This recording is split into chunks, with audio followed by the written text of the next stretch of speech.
హైదరాబాద్ అంబర్పేట నియోజకవర్గంలోని బతుకమ్మ కుంటలో హైడ్రా అధికారులు తవ్వకాలు కొనసాగిస్తుండగా 5 ఫీట్ల లోతులో నీళ్లు బయటకు వచ్చాయి. ఇక్కడ తనిఖీలు చేయగా ఎలాంటి పైప్ లైన్ లేదని జలమండలి డీజీఎం విష్ణువర్ధన్ తెలిపారు. భూమిలో ఉన్న స్టోర్ అయిన వాటరే పైకి వస్తుందని చెప్పారు. ఇక్కడ నీళ్లు రావడం సంతోషంగా ఉందని స్థానికులు అంటున్నారు.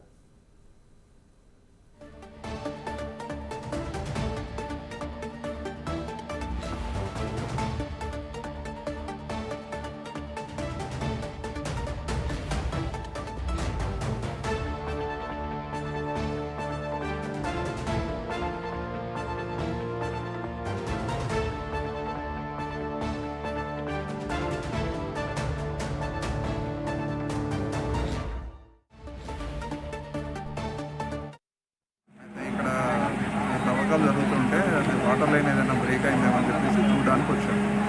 ఎలాంటి వాటర్ లైన్స్ కానీ అలాంటివి లేవు ఇక్కడ. టోటల్గా అది గ్రౌండ్ వాటరే పైకి వస్తుంది. అంటే రా వాటర్ మామూలుగా ఎప్పుడైనా ఇంతకుముందు ఓల్డ్ 30-40 ఇయర్స్ నుంచి దాంట్లో స్టాగ్నేటెడ్ వాటర్ భూమిలో ఇంకడం వలన గ్రౌండ్ వాటరే పైకి వస్తుంది. తప్ప ఇలాంటి వాటర్ లైన్స్ లేవు. అంటే ఎన్ని ఫీట్లకు వచ్చింది సార్ వాటర్ కింద? ఇది 5 ఫీట్కి వచ్చినట్టు 6-7 ఫీట్లో వచ్చింది.